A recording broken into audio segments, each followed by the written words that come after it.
Hello folks, and welcome back to Behind the Songs Season 2, episode number 10. If you want to think of these as episodes, I don't know. I guess, yeah, the Behind the Scenes show series. Behind the Songs series. Oh my god. I'll learn how to speak English someday. Not today though. Anyways. Today we'll talk to you about Surveillance State. Surveillance State was just the monster on this album. This is my favorite song on the album. I didn't write it. Taking everything to level 12 out of 10. It was nuts. This is why you shouldn't leave me alone with GarageBand to like program ideas before they actually get played by somebody, because for both like Aaron and you, is this like just like, oh my gosh, how do we wrap our head around the drums here? But this was really my attempt at like prog-punk in a way. Like, you know, I wanted a punk song about this very kind of like stereotypical punk topic, but I wanted it's got tempo changes. It alternates between like an on-beat and an off-beat at a very high tempo. It's even got some kind of hard stuff on bass. It's got very like involved guitar parts. So everything is really dialed up to 11 on this one, and it's just a massive burst of energy. Mm-hmm. And this is one that the tempo changes like really worked for it. Yeah, I suppose so. It's it's its own thing anyway.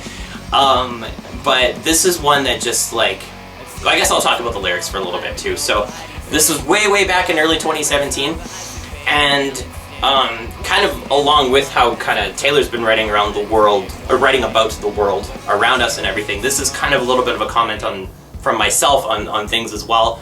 And I think the focus of this song was ultimately about how, you know, the police force that's meant to serve and protect just gave me at the time especially just such feelings of like intimidation, and like I didn't like that. That didn't sit with me well.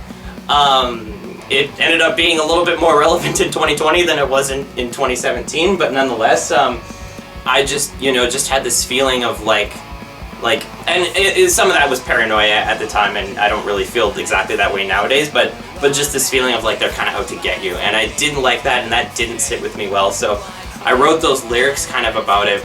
There's some imagery about even just like the bleak colors in Lethbridge, like where I was living at the time too.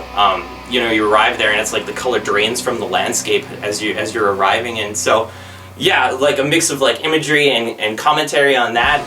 But then it's from the perspective of a character that's not entirely innocent either. They say, you know, we know what we have done and we're destined to be outrun kind of thing. So very intense and serious lyrics, then they're just backed by this like crazy hardcore music. I'll also mention that the melody came from another completely random, different source of inspiration. In Lethbridge, I was taking a Canadian cultural history course, and we were listening to old Indigenous music, and we were listening to something called the Huron Carol. And there's a melody from that I really felt like, whoa, what if that was in like a punk song? Like, what? Anyway, so... Only you would think that. all these different sources of inspiration. I kind of thought it was like Painted Black. Like I was getting Painted Black vibes, but it was like way more high energy version, right? Yeah, there's a little bit of that too, but it was mostly that Huron Carol that it came... Well, that it started from, but then it like that transforms into something completely different. But yeah, I for this one, and It's Your Choice. So many different places. Yeah, but for this song and It's Your Choice, I really feel like we took the punk thing that we were trying to do in some of our songs in the past, like Nothing's Gonna Change and All Along in that. But in the case of Surveillance State and It's Your Choice, it comes across on the album as like fully realized and like done well and done properly. And it's certainly territory that I would love to go to in the future, though we might not be doing as much of the punk songs in the future. But still, very proud that we actually did this. By the time we got it into the studio with all its like tempo changes and stuff like that, it was like, we knew we were in for it. Yeah, I think that this song had 52 takes on the drums. Like, it was just madness getting it to happen. And it was an endurance test for all of the people involved. Yeah.